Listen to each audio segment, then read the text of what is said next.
আজকে আমরা ইমাকুলেট মুভির কাহিনী সম্পর্কে জানতে চলেছি। এটি একটি আমেরিকান সাইকোলজিক্যাল হরর ফিল্ম যা অনেক হরলাভারদেরই মনে জায়গা করে নিয়েছে। মুভিতে আমাদের একটি কুমারী মেয়েকে দেখানো হয় যে হঠাৎ করেই প্রেগনেন্ট হয়ে যায়, আর এখানে জানা যায় যে এই বাচ্চাটি আসলে একটি শয়তানের বাচ্চা ছিল। এখন এই মুভিতে এই মেয়েটির সাথে অনেক কিছুই ঘটে যা আপনারা এই কাহিনী শুনলেই বুঝতে পারবেন। তাহলে চলুন আর দেরি না করে আমরা সরাসরি কাহিনীতে চলে যাই। তবে কাহিনীতে যাওয়ার আগে আপনাদের কাছে একটি রিকোয়েস্ট থাকবে, আপনারা অবশ্যই আমাদের এই চ্যানেলটি সাবস্ক্রাইব করে আমাদের পাশে থাকবেন। মুভির শুরুতেই আমরা একজন নান বা সিস্টারকে দেখতে পাই যে গভীর রাতে চার্চের মধ্যে ঈশ্বরের সামনে প্রেয়ার করছিল এবং তার প্রেয়ারের শেষে সে মাদার সুপ্রিয়ারের রুমে যায়, যেখান থেকে সে গোপনে একটি চাবি চুরি করে। এরপরে সে এই চার্চের বাইরে চলে আসে কারণ সে এখান থেকে পালাতে চাচ্ছিল। সে চাবি দিয়ে গেট খুলতে থাকে, কিন্তু হঠাৎ করেই কিছু কালো পোশাক পরিহিত লোককে তার পিছে আসতে দেখি। এখানে এই সিস্টারটি তাদের দেখে ভীষণ ভয় পেয়ে যায়, আর তাই সে দ্রুত করে গেটটি একটু খুলে সেখান দিয়ে পালাতে গেলে এই লোকগুলো এসে তার পা চেপে ধরে এবং তার একটি পা মুচড়ে ভেঙে দেয়। এই কারণে সিস্টারটি ব্যথায় সাথে সাথে অজ্ঞান হয়ে যায়, আর যখন তার জ্ঞান ফিরে তখন সে নিজেকে একটি কফিনের ভিতর বন্দি অবস্থায় পায়। সে এই কফিনের ভিতর সাহায্যের জন্য চিৎকার করতে থাকে, আর আমাদের এটি বোঝানো হয় যে এভাবেই এই সিস্টারটির মৃত্যু হয়, কারণ তাকে বাঁচানোর জন্য কেউই ছিল না। এরপরের কাহিনীতে আমাদের একজন ইয়ং সিস্টারকে দেখানো হয় যিনি ইউএস থেকে ওয়ান ওয়ে টিকিট নিয়ে ইটালিতে একটি চার্চে জয়েন করার জন্য যাচ্ছে। এই টিকিটটি তাকে চার্চ থেকেই দেওয়া হয়েছিল। আমরা বুঝতে পারি যে সিসিলিয়াকে এখানকার ফাদার সেল টেডিসির দ্বারা আমন্ত্রণ জানানো হয়েছিল। এখানে সিসিলিয়া এই চার্চে যোগ দেওয়ার জন্য খুবই আগ্রহী ছিলেন। এরপরে আমরা সিসিলিয়াকে এই চার্চে আসতে দেখতে পাই, যেখানে আমরা বুঝতে পারি এটি আসলে ওই চার্চটিই ছিল যেই চার্চটিকে মুভির শুরুতে আমাদের দেখানো হয়েছিল। এখানে সিসিলিয়া মাদার সুপ্রিয়ারের সাথে দেখা করে, যিনি সিসিলিয়াকে স্বাগতম জানায়। মাদার সুপ্রিয়ার ইটালিয়ান ল্যাঙ্গুয়েজে কথা বলছিল, যার কারণে সিসিলিয়া তার কথা বুঝতে পারছিল না। তখন সিসিলিয়াকে আর একজন সিস্টার ইসাবেলের সাথে পাঠানো হয় যে তাকে তার রুম দেখানোর জন্য নিয়ে যায়। এখানে আমরা সিস্টার ইসাবেলকে দেখি সে সিসিলিয়ার সাথে একটু রুড ব্যবহার করছিল। সে সিসিলিয়াকে বলে যে এখানে যোগ দেওয়ার আগে এখনো সময় আছে, সে চাইলে এখান থেকে চলে যেতে পারে, কারণ এখানে জয়েন্ট হওয়ার পর সে আর এখান থেকে যেতে পারবে না। আমরা জানতে পারি এখানে সিসিলিয়ার প্রধান কাজই হবে বৃদ্ধ নানদের যত্ন নেওয়া, যারা শীঘ্রই মারা যেতে চলেছে। কিন্তু তাও সিসিলিয়া এই কাজটি খুশি মনে করতে চায়, আর সে এখানেই থেকে যেতে চায়। এরপরে সিসিলিয়া আর একজন সিস্টার গোইনের সাথে পরিচিত হয়, যার সাথে কথাবার্তার পরে তারা বেশ ভালো বন্ধু হয়ে যায়। এখানে সন্ধ্যায় সিসিলিয়া তার সিস্টারের পোশাক পরে চার্চের ভিতরে আসে তার শপথ গ্রহণ করার জন্য, আর এখানে তার অবশেষে ফাদার টেডিসির সাথে দেখা হয়। আমরা মানি হাইস্টে যেই প্রফেসরকে দেখেছি সেই প্রফেসরই এখানে ফাদার টেডিসির ভূমিকায় অভিনয় করছে। ফাদার টেডিসি এখানে খুব ফ্রেন্ডলি ছিল, আর সে সিসিলিয়াকে তার শপথ গ্রহণেও সাহায্য করে।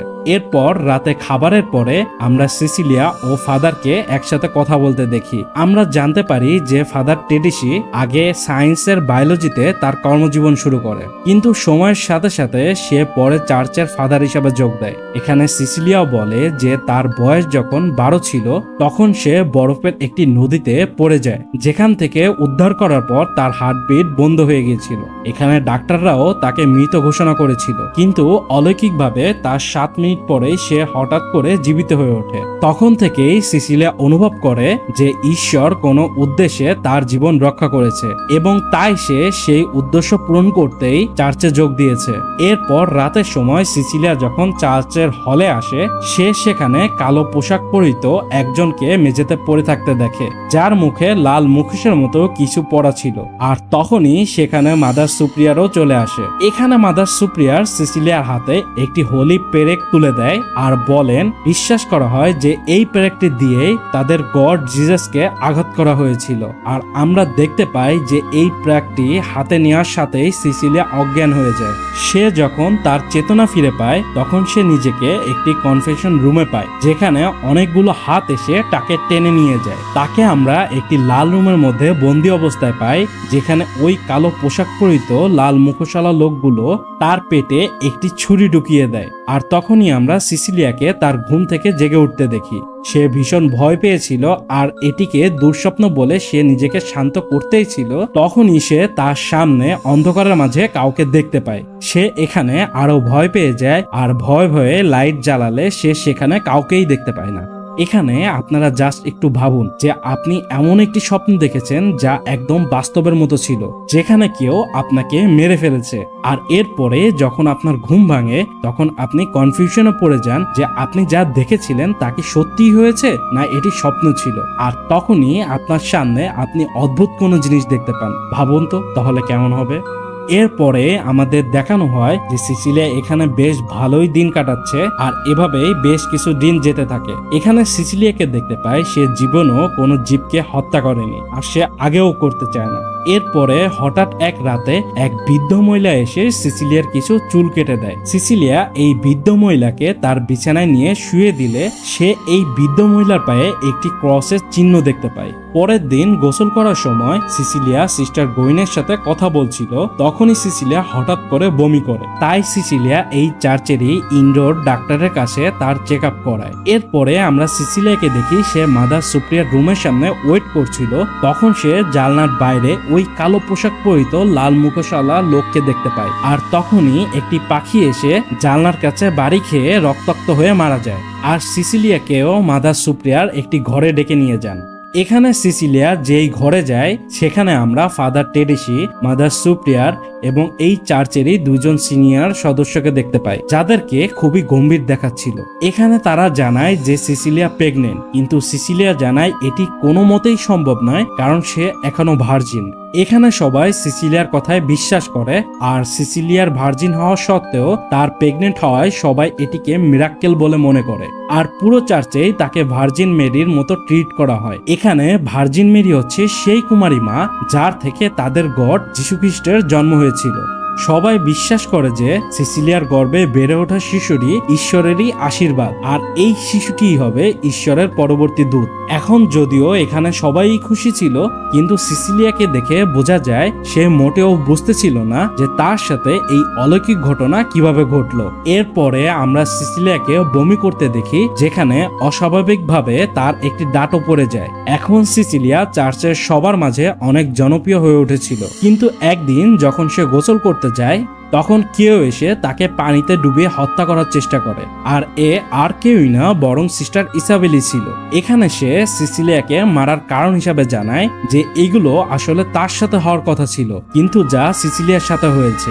সে সিসিলিয়াকে প্রায় মেরেই ফেলতো, কিন্তু সে সময় অন্য নান এসে সিসিলিয়াকে বাঁচিয়ে দেয়। এর কিছুক্ষণ পরে চার্চের ডক্টর সিসিলিয়াকে চেক আপ করে, যেখানে জানায় সে ও তার গর্ভের সন্তান দুজনই সুস্থ আছে। সিসিলিয়া এখানে একটি হাসপাতালে যেতে চায়, কিন্তু ফাদার টেডেসি বলে যে সে এখানে সবচেয়ে নিরাপদে থাকবে। আর তিনি এটিও নিশ্চিত করে যে ভবিষ্যতে তার সাথে এরকম কোনো ঘটনাই আর ঘটবে না। এর পরের দৃশ্যে আমরা সিসিলিয়াকে বারান্দা দিয়ে হাঁটতে দেখি, তখন সে ওই কালো পোশাক পরিহিত লোককে দেখতে পায়। আর তখনই আমরা দেখি যে সিস্টার ইসাবেল ছাদ থেকে পড়ে মারা যায়। আপনারা এতক্ষণে অবশ্যই বুঝতে পেরেছেন যে সিস্টার ইসাবেলের মৃত্যু কোনো সাধারণ মৃত্যু ছিল না। তার এই মৃত্যুর পিছনে হয়তো এই কালো পোশাক পরিহিত লোকদেরই হাত রয়েছে, যার কারণে সিস্টার ইসাবেল তার মানসিক স্থিতি হারিয়ে মৃত্যুর দিকে পা বাড়ায়। আর এই চার্চের ভিতরেও কিছু না কিছু রহস্য রয়েছে যা সিসিলিয়াও বুঝতে পারে। এখানে সিস্টার গোয়িংও সিসিলিয়ার উপর সন্দেহ করে, তাই সে চার্চের সবার সামনে চিৎকার করে ইসাবেলের মৃত্যু, সিসিলিয়াকে নিয়ে চার্চের সিনিয়রদের এমন আচরণ সম্পর্কে কথা বলতে থাকে। তখন ফাদার টেডেসি ও আরেকজন তাকে ধরে নিয়ে যায়। এরপরে সেই রাতে সিসিলিয়া তার রুমে মাদার মেরির ছবির নিচে কিছু লেখা দেখতে পায়, যা বাইবেলের একটি বিশেষ অংশের উল্লেখ ছিল। তাই সে বাইবেলের ভিতরে চেক করে, যেখানে স্পষ্টভাবে লেখা ছিল যে কখনো কখনো শয়তান নিজেকে অ্যাঞ্জেল বলে দাবি করে, আর এভাবেই সে মানুষকে ধোঁকা দেয়। এরপরে সিসিলিয়া চার্চের ভিতরে যে তদন্ত শুরু করে এবং সে একটি নোটবুকে তার ফাইল খুঁজে পায়, যাতে তার অতীতের সবকিছু ছিল, এমনকি তার দুর্ঘটনার রেকর্ডও ছিল। তার মানে ফাদার টেডেসি ও চার্চের অনেক সিনিয়ররাই ইতিমধ্যে সিসিলিয়ার অতীত সম্পর্কে সবকিছুই জানেন। এখানে সিসিলিয়া কিছু শব্দ শুনতে পায়, যা সে অনুসরণ করে একটি রুমের সামনে চলে আসে, যেখানে সে রুমের ভিতর সিস্টার গোইনকে বন্দী অবস্থায় পায়, আর ওই কালো পোশাক পরিহিত লোকদের দেখতে পায় যারা সিস্টার গোইনের জিভ কেটে ফেলে। এটি দেখার পরে সিসিলিয়া অনেক ভয় পেয়ে যায়, আর তখনই আমরা সেই বৃদ্ধ মহিলাকে দেখি যে এসে সিসিলিয়াকে চুপ করায়। যেই বৃদ্ধ মহিলাটি এর আগে তার চুল কেটেছিল, এই বৃদ্ধ মহিলাটি সিসিলিয়ার চুল দিয়ে একটি ক্রস তৈরি করেছে, যা সে সিসিলিয়াকে দেয়। তখন সিসিলিয়া ভয়ে ভয়ে বলে তাদের এখান থেকে এখনই পালাতে হবে, কিন্তু জবাবে বৃদ্ধ মহিলাটি জানায় যে কেউই এখান থেকে পালাতে পারে না। এরপর পরের দিনে আমরা দেখতে পাই যে সিসিলিয়ার প্রচন্ড রক্তক্ষরণ হয়ে মিসক্যারেজ হচ্ছে, তাই ফাদার টেডেসি ও ডিকান অ্যাঞ্জো তাকে নিয়ে হসপিটালে যেতে শুরু করে। তাদের চলে যাওয়ার পরে মাদার সুপিরিয়ার সিসিলিয়ার বিছানার নিচে একটি মৃত মুরগিকে দেখতে পায়। তার মানে সিসিলিয়া এই মুরগিকে মেরে তার রক্ত দিয়েই এই অভিনয়টি করেছে। এখানে রাস্তার মাঝে ফাদার টেডেসিকে ফোন দিয়ে সবকিছু জানিয়ে দেওয়া হলে সে গাড়িটি থামিয়ে দেয়। সিসিলিয়াও বুঝতে পারে যে তার মিথ্যা ধরা পড়ে গেছে, আর তাই সে গাড়ি থেকে নেমে পালানোর চেষ্টা করে, কিন্তু ফাদার টেডেসি তাকে ধরে আবারও চার্চে নিয়ে আসে। চার্চে আনার পরে এখানে সিসিলিয়াকে একটি চেয়ারের মধ্যে বেঁধে ফেলা হয়, আর ফাদার টেডেসি তখন তার কাছে এই চার্চের ভিতর যা হচ্ছে তার সবকিছুই রিভিল করতে থাকে। আসলে এই চার্চে আসার আগে ফাদার টেডেসি একজন জেনেটিক বিশেষজ্ঞ ছিলেন, এবং সে 2000 বছর আগে গডের শরীরে ঢোকানো একটি পেরেক পায়, যা থেকে সে গডের রক্ত ও কিছু বোন পায়, এবং সে এইগুলো দিয়ে একটি জেনেটিক কোড তৈরি করতে সক্ষম হয়, যা ব্যবহার করে সে এই পৃথিবীতে আবারও একজন নতুন মাসিয়ার জন্ম দিতে চায়। এখন সে অন্য কোথাও এই ধরনের পরীক্ষার পারমিশন পাবে না, তাই সে এই চার্চে জয়েন করে তার গবেষণার জন্য।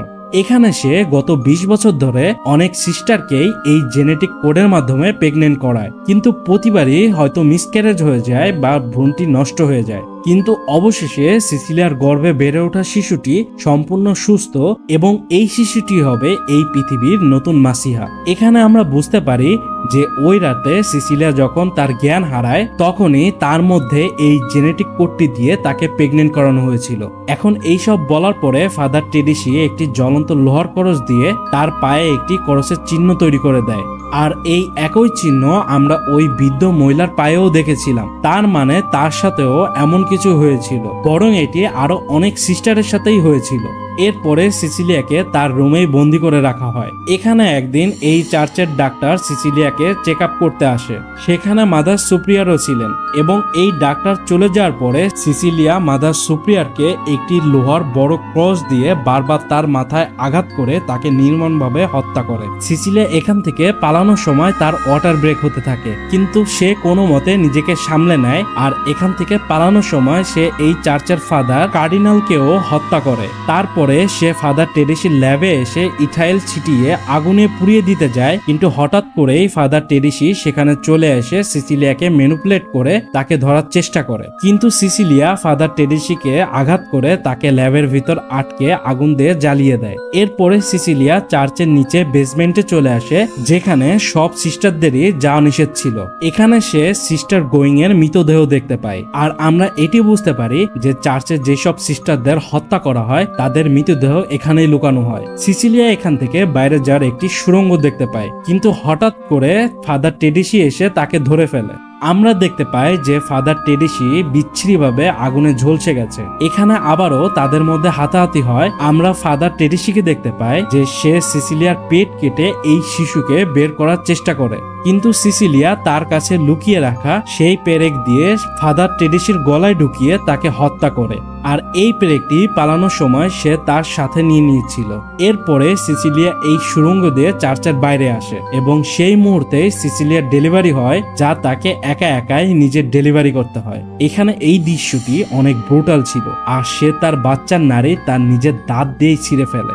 এখানে সিসিলিয়ার বাচ্চা দেখতে কেমন তা আমাদেরকে দেখানো হয় না, তবে আমরা তার কণ্ঠ শুনতে পারি যা মোটেও মানুষের মতো ছিল না। এই কণ্ঠস্বর ছিল কোনো পশুর মতো। এবং সিসিলিয়াকেও দেখি সে এই শিশুকে দেখে আশ্চর্য হয়ে যায়, তাই সে একটি বড় পাথর দিয়ে এই শিশুটিকে হত্যা করে। এখানে এটি পরিষ্কার ছিল যে এই শিশুটি মানুষের নয়, এটি শয়তানের হবে। আর এখানেই এই মুভিটি শেষ হয়ে যায়। তো এই ছিল ইমাকুলেট মুভির কাহিনী। মুভির কিছু রহস্য এখনো রয়ে গেছে, যেমন ওই কালো পোশাক পরিহিত লোকগুলো আসলে কারা ছিল, আর এখানে ফাদার টেডেসি কি আদৌ কোনো ভালো লোক ছিল নাকি সে শয়তানের দূত ছিল, আর যদি তাই না হয় তাহলে এই বাচ্চাটি কেন শয়তানের হবে। আর এই মুভিতে এই কোশ্চেনগুলো আমাদেরকে ক্লিয়ার করা হয়নি। তো এই ছিল পুরো কাহিনী। ভিডিওটি ভালো লাগলে অবশ্যই লাইক এবং বন্ধুদের মাঝে শেয়ার করবেন। আর আপনার কোনো মতামত থাকলে তা অবশ্যই কমেন্টে জানাতে ভুলবেন না। আর এছাড়াও প্রতিনিয়ত এরকমই সব মুভির এক্সপ্লেনেশন ভিডিও পেতে আপনারা অবশ্যই আমাদের এই চ্যানেলটি সাবস্ক্রাইব করে আমাদের পাশে থাকুন। ভিডিওটি এখানেই শেষ করছি। এতক্ষণ পর্যন্ত আমাদের সাথে থাকার জন্য আপনাদের সবাইকেই অসংখ্য ধন্যবাদ।